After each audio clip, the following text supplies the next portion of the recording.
No sir, अभी तक तो नहीं है। सारे स्मूथली हो गए ना?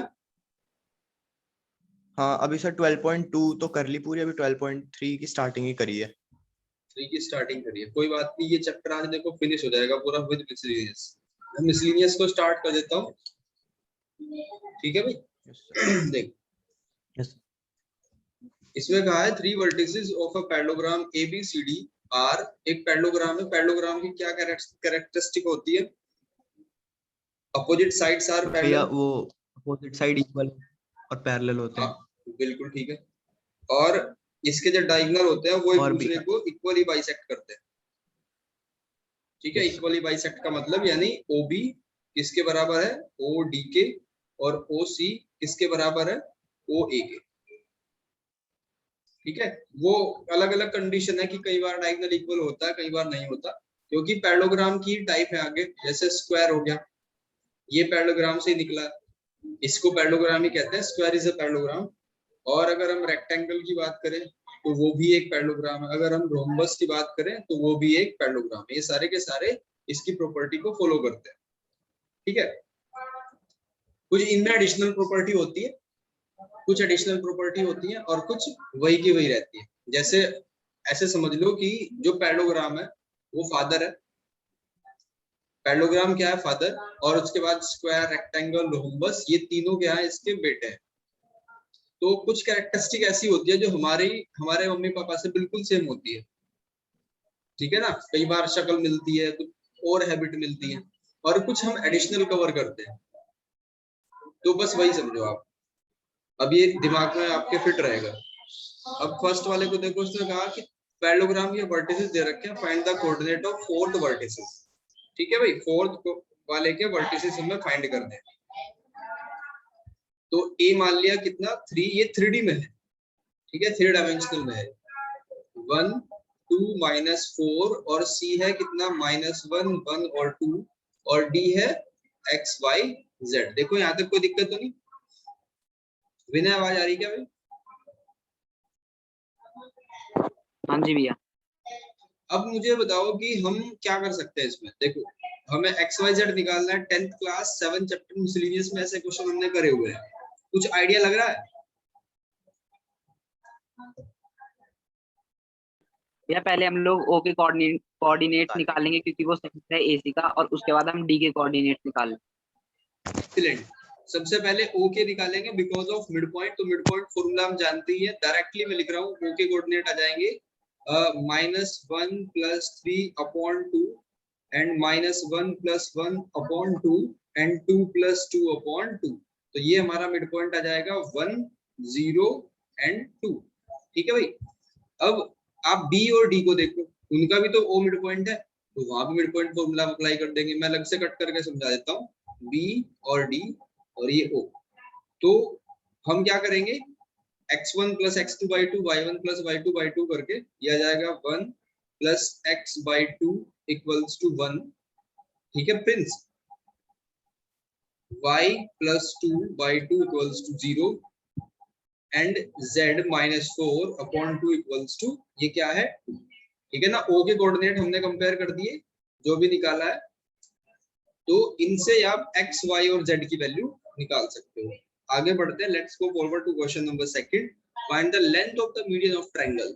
तो एक ट्रायंगल हमने बनाई, इस ट्रायंगल में मीडियन क्या होता है? ट्रायंगल का,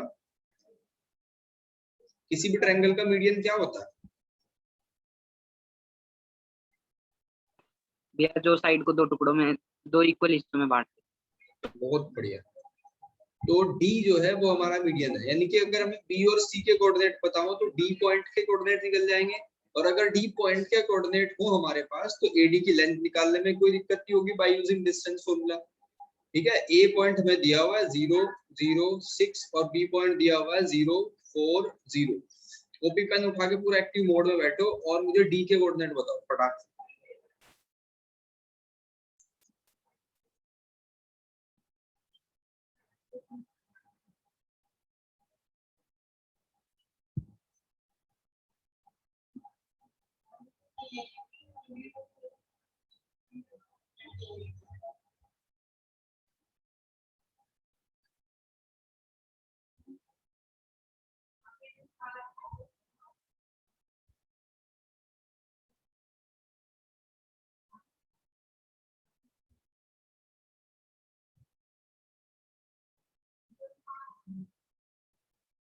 भैया 3, 2 और 0। जी 3, 2 और 0, यानी कि ये हो जाएगा 3 और ये हो जाएगा 2 और ये हो जाएगा 0। 3, 2 और 0 बिल्कुल ठीक है। अब ए से डी तक, यानी कि एडी की लेंथ आपको पता करनी।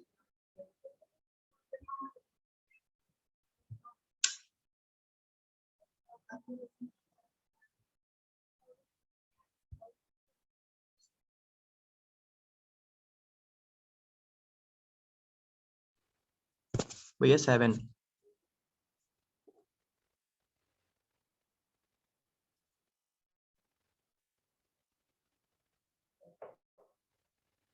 भैया 7 होगी। हाँ भैया लेंथ 7। कितनी? 7, बिल्कुल ठीक है। इसके बाद थर्ड क्वेश्चन को देखो, if the origin is the centroid of triangle, तो ट्रायंगल का सेंट्रोइड का कोऑर्डिनेट क्या होता है?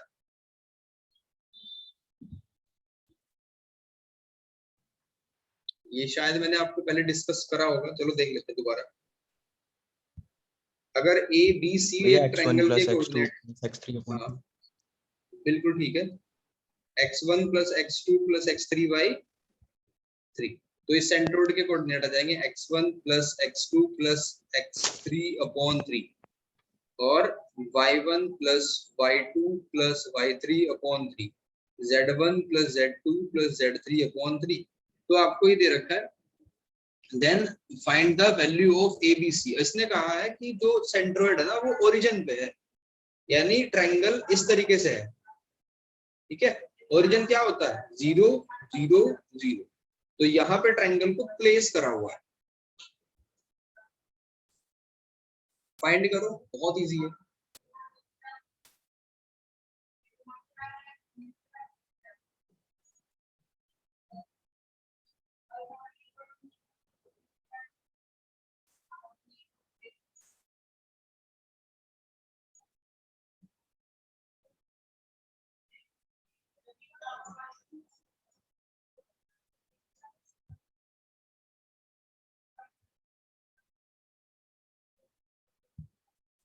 जीरो से कंपेयर कर देंगे, ठीक है ना। तो 2a plus 4 upon 3 equals two, a की वैल्यू कितनी आई भाई? भैया a की वैल्यू -2, b की वैल्यू -16/3 और c की वैल्यू 2। बिल्कुल ठीक है, c की वैल्यू 2। आप लोगों ने बुक ले ली भाई? हाँ भैया ले ली। ठीक है, अब फोर्थ पे आ जाओ। Find the coordinate of a point on y axis which are at distance 5√3 to 5√2 from, देखो एक्चुअली समझो इस तरीके से रहा होगा कहीं। Find the coordinate of a point on y axis, y axis पे कोई पॉइंट है यहाँ पे, और एक पॉइंट है 3 - 2 5, तो 3 - 2 5 कहाँ होगा? यानी कि x की पॉजिटिव साइड है और x की पॉजिटिव साइड है, y का नेगेटिव वाला हिस्सा है और z पॉजिटिव, यानी कि फोर्थ वाले क्वाड्रेंट में, और इस तरीके से रहा होगा कहीं, ठीक है। 3 - 2 5 ऊपर की तरफ। अगर आपसे पूछा जाए यही कहीं क्वेश्चन हो कि ये कौन से ऑक्टेंट में होगा, तो देखो z पॉजिटिव है, यानी कि फर्स्ट 4 में से होगा, और x और y आप जानते ही हो, तो यानी कि ये फोर्थ ऑक्टेंट में है। तो हमें इसका तो कोई मतलब नहीं, इससे तो पूछा नहीं, बस ये तो एक प्रैक्टिकल आइडिया लेने के लिए है, ठीक है। इसको मान लिया t पॉइंट मान लिया, और इनके बीच की डिस्टेंस है 5√2, और ये t का मान लो आप x, y और z। तो by using distance formula we can easily find out the value of x, y and z। वही जो 10th में करा था, कुछ भी चेंज नहीं हुआ। आपको क्या करना है, pt देखो कितनी है, 5√2, तो यहाँ क्या हो जाएगा, pt का स्क्वायर कर देंगे पहले, तो pt का स्क्वायर कर देंगे तो ये आ जाएगा 50, और pt स्क्वायर में डिस्टेंस फॉर्मूला अप्लाई कर दो, x2 - x1 यानी 3 - x का होल स्क्वायर, y2 - y1 का होल स्क्वायर, z2 - z1 का होल स्क्वायर इक्वल्स टू 50, ठीक है। अब ध्यान देना आपको, ये पॉइंट आपको y एक्सिस पे कहा है, तो इसमें बताओ x और z के कोऑर्डिनेट क्या होंगे?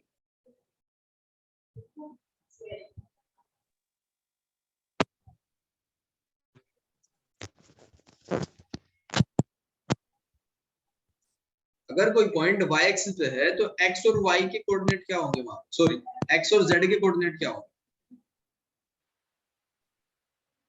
भैया 0 होंगे। 0 होंगे, तो इसका मतलब हम क्या कर देंगे, z की जगह पे 0 रख देंगे, x की जगह पे 0 रख देंगे। तो जब यहाँ 0 पुट करेंगे ये बन जाएगा 9 और यहाँ 0 पुट करेंगे ये हो जाएगा 25 और बचा क्या, y + 2 वाला। तो इसका स्क्वायर कर दो, क्वाड्रेटिक इक्वेशन मिल जाएगी 4y = 50। तो ये हो जाएगा y² + 4y और ये हो जाएगा कितना, 9 और 25 ये हो गया 34 38 और ये 50 है, इसको भी इधर शिफ्ट कर लो = 0।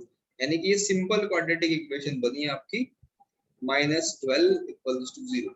यहाँ से y की 2 वैल्यू आएंगी और दोनों ही सही आंसर होंगी, क्योंकि y पॉजिटिव भी हो सकता है और y नेगेटिव भी हो सकता है। तो इसको सोल्व करके आप फटाफट से मुझे y की वो 2 वैल्यू बताओ।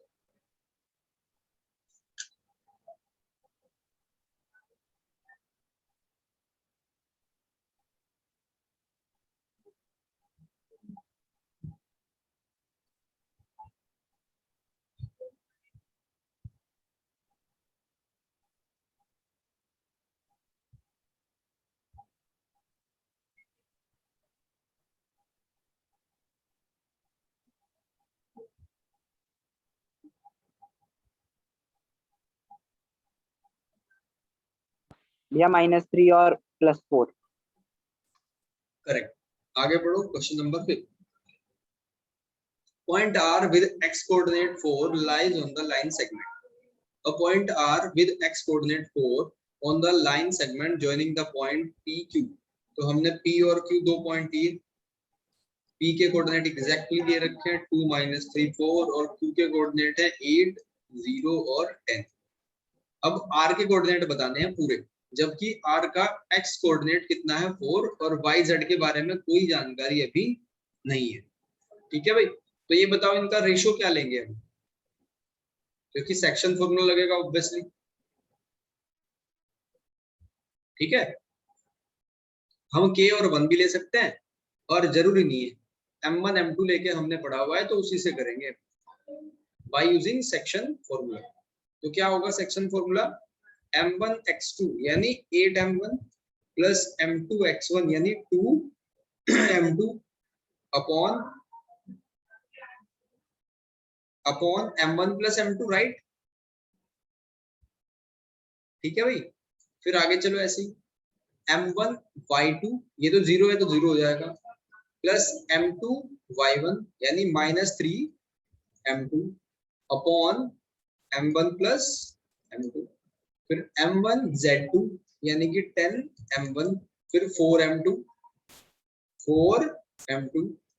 Upon m1 + m2। देखो बात सही है क्या,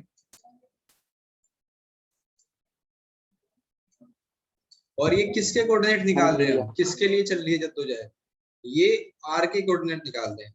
अब आप कंपेयर करो, अगर हम सोचो प्रैक्टिकली सोचो, अगर कंपेयर करते हैं y की इसके कोऑर्डिनेट से तो दिक्कत हो जाएगी, ना आपको m1 m2 पता ना y पता। फिर अगर आपने z की कंपेयर कर दी इसके z कोऑर्डिनेट के साथ में, तो ना तो आपको m1 m2 पता ना z पता। किससे कंपेयर करना सही रहेगा कि आपको m1 और m2 का रेशियो मिल जाए।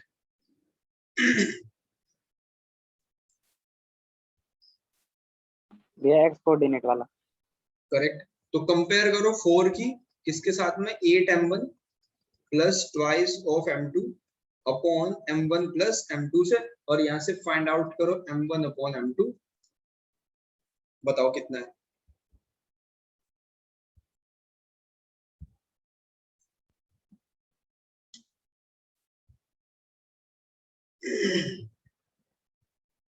भैया 1:2।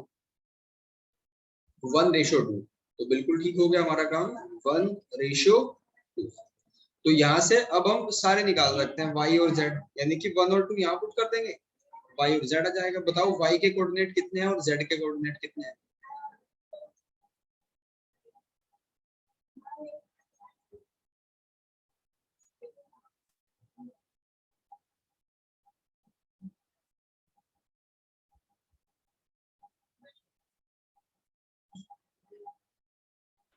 भैया y के कोऑर्डिनेट -2 और z के 6। ठीक है, तो ये हो गया। अब ये जरूरी नहीं है बुक में लिखा हुआ है कि k1 मानो, कुछ नहीं, ऐसा ही कंफ्यूज करने के लिए जिस जो मेथड आपने पढ़ा हुआ है उसी से अप्लाई करो। Question number 6, if a and b be the points find the equation of set of point P such that, देखो कुछ भी नहीं करना है इसमें, आपको क्या करना है, P से A तक की डिस्टेंस निकालो, उसका स्क्वायर कर दो, रूट वाली दिक्कत भी खत्म हो जाएगी। ठीक है, फिर P से B तक की डिस्टेंस निकालेंगे, उसका स्क्वायर कर देंगे, ये दिक्कत भी खत्म हो जाएगी, इक्वल्स टू K स्क्वायर। ठीक है, चलो इसको सोल्व करते हैं। अभी क्वेश्चन ये है आपका कि P क्या लें, ठीक है ना, P को हम ले लेंगे XYZ, P को हमने ले लिया XYZ, और A कितना है 3 4 5, और B कितना है भाई, ये बुक में ना आपकी शायद -1 होगा और -7 होगा, आप चेक कर लेना। ठीक है भाई, तो क्या करेंगे, PA स्क्वायर करेंगे प्लस PB स्क्वायर करेंगे इक्वल्स टू K स्क्वायर। तो यहां से XYZ और K की फॉर्म में आपकी इक्वेशन बनेगी। देखो स्टार्टिंग के कुछ स्टेप मैं कर देता हूँ। PA स्क्वायर, प्रिंस कुमार आवाज आ रही है?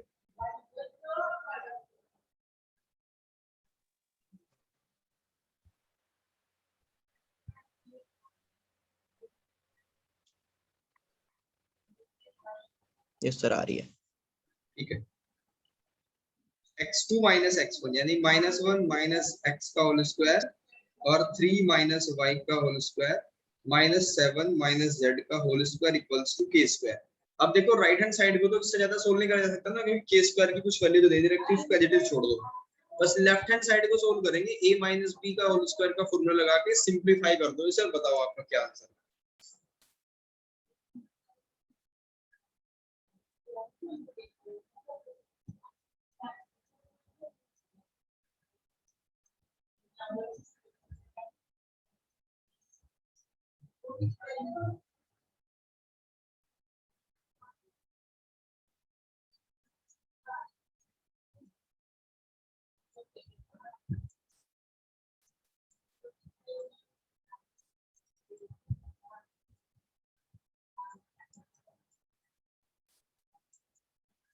देखो अब ध्यान दो, एक्स स्क्वायर और एक्स स्क्वायर दो बार है, तो ये हो जाएगा 2x स्क्वायर, फिर y स्क्वायर और y स्क्वायर भी दो बार है, तो 2y स्क्वायर और सिमिलरली 2z स्क्वायर।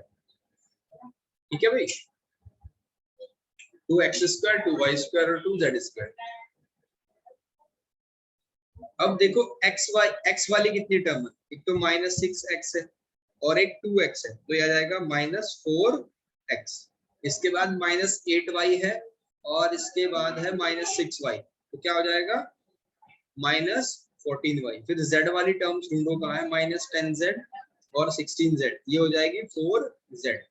अब आप ढूंढ लो कांस्टेंट वाली टर्म, 9 6 कितना हो जाएगा 25, 16 25, और ये 50 हो गया, 50 के बाद 51 हो गया, 60 हो गया। ठीक है भाई, 60 और 60 में जब 49 को ऐड कर देंगे तो हो जाएगा 109 इक्वल्स टू K स्क्वायर। तो बस ये इसका आंसर आ गया। देखो कोई चीज समझ में आ रही हो तो पूछ लो।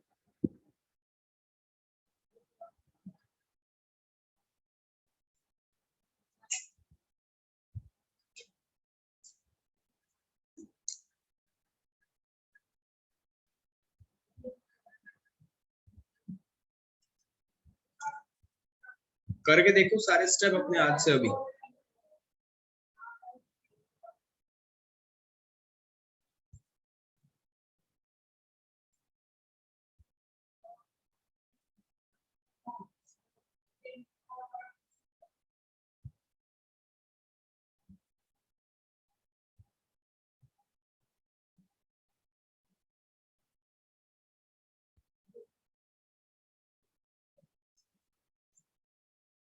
हाँ भाई, कोई दिक्कत यहाँ तक? नहीं भैया। ठीक है, अब एक बार फटाफट से कॉन्सेप्ट को रिवाइज करते हैं। लास्ट में समरी लिखी हुई है, शुरू से अब तक हमने क्या क्या सीखा है इसमें। कॉपी पेन रख दो एक साइड, पूरा ध्यान यहाँ पे देके आराम से बैठ के देखो। इसमें कहा गया इन 3 डायमेंशनल 3D में क्या होता है कि हम ऑक्टेंट के बारे में सीखते हैं। सारे के सारे जो एक्सिस है वो एक दूसरे पे परपेंडिकुलर होते हैं, एक्स वाई और जेड एक्सिस। ये छोटी छोटी बातें आपको पता होनी चाहिए, क्योंकि जब आप कंपटीशन दोगे तो कंपटीशन में किसी भी छोटे से छोटे पॉइंट का क्वेश्चन बन जाता है। कुछ बच्चों की अप्रोच रहती है बस क्वेश्चन सोल्व करो और खत्म। आपको सब कुछ पता होना चाहिए इसके बारे में, जैसे आपको क्लास लेनी हो इस तरीके से पढ़ना। 3 प्लेन्स, जो 3 प्लेन है उनको क्या कहते हैं, पेयर ऑफ एक्सिस कोऑर्डिनेट, उनको एक्स वाई वाई जेड और वाई जेड। मतलब क्या हुआ कि ये मान लिया एक्स एक्सिस है, ये वाई एक्सिस है और ये जेड एक्सिस है। तो इस जिस पे मैंने 1 लिखा है उस प्लेन को क्या बोलेंगे, एक्स वाई प्लेन। जिस पे मैंने 2 लिखा है उस प्लेन को क्या बोलेंगे, वाई जेड। और लास्ट वाले को क्या बोलेंगे बताओ,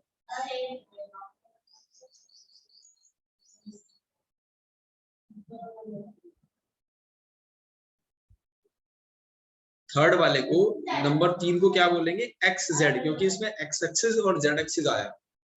ठीक है भाई, फिर x y y z z x हो गया। इसके बाद देखो 3 coordinate plane divide the space. 3 जो प्लेन है वो 8 पार्ट में मैंने आपको बताया हुआ है, पेपर से ऊपर और पेपर से नीचे की तरफ। ठीक है, एनी पॉइंट, देखो ये सबसे इंपॉर्टेंट है, जो अभी क्वेश्चन में भी आया था ये। अगर कोई पॉइंट एक्स एक्सिस पे हो तो उसके कोऑर्डिनेट क्या होते हैं, एक्स 0 0, यानी कि वो होगा, बाकी सब नहीं होंगे। और अगर y है तो 0 y 0, z है तो 0 0 z। और ये आपका डिस्टेंस फॉर्मूला। एक चीज ध्यान दो भाई, आवाज आ रही है तो एक बार रेस्पॉन्स दो। Yes sir. हाँ जी भैया आ रही है। ये जो PQ है ना, इसमें x2 minus x1 y2 minus y1 z2 minus, इसकी जगह आप x1 माइनस x2 करो तब भी कोई मैटर नहीं, क्योंकि स्क्वायर करके माइनस तो कैंसिल ही हो जाएगा। ठीक है, तो ये भी माइंड से अपने हटा दियो कि x1 माइनस x2 अगर लिख दे तो वो गलत हो जाएगा, नहीं ऐसा नहीं है। फिर इसके बाद चलते हैं आगे, ये है सेक्शन फॉर्मूला, यानी P पॉइंट डिवाइड कर रहा है बीच, P और Q को R पॉइंट डिवाइड कर रहा है, तो R के कोऑर्डिनेट क्या होंगे, इस तरीके से अभी हमने क्वेश्चन भी करा है। M1 M2 रखो आप अपने माइंड में, क्योंकि हमने M1 M2 ही पढ़ा है। इसके बाद ये इसी से निकला, क्योंकि M1 और M2 अगर बराबर हो जाए तो ये क्या हो जाएगा, मैंने ड्राइव करके बताया था आपको, x1 + x2/2 y1 + y2/2 z1 + z2/2। इसके बाद अभी क्वेश्चन में आया था रिसेंटली मिसलिनियस में, सेंटरोइड ऑफ ट्रायंगल। तो ये क्या है, x1 + x2/2, x1 + x2 + x3/3, y1 + y2 + y3/3 and z1 + z2 + z3/3। तो ये है आपका पूरा का पूरा 3 डायमेंशनल का खेल पूरा खत्म हो गया। ठीक है भाई, और इसके कुछ एग्जांपल बचे हुए हैं, इनको आप ट्राई करना। एग्जांपल नंबर 13, जो नोट्स बनाओगे ना वो प्रॉपर बनाओ बिल्कुल, मतलब उसमें एग्जांपल भी सजे हुए होने चाहिए, आपके क्वेश्चन भी एक्सरसाइज के होने चाहिए प्रॉपर, और कॉन्सेप्ट अलग।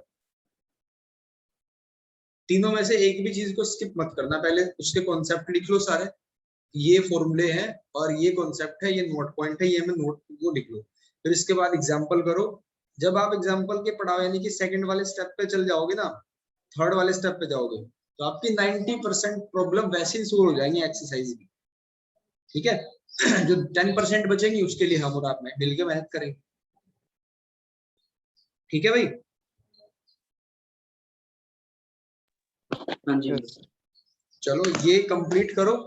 आई होप ये आपका इतना बर्डन तो होगा नहीं फिलहाल काम का, और ये कंप्लीट हो जाएगा।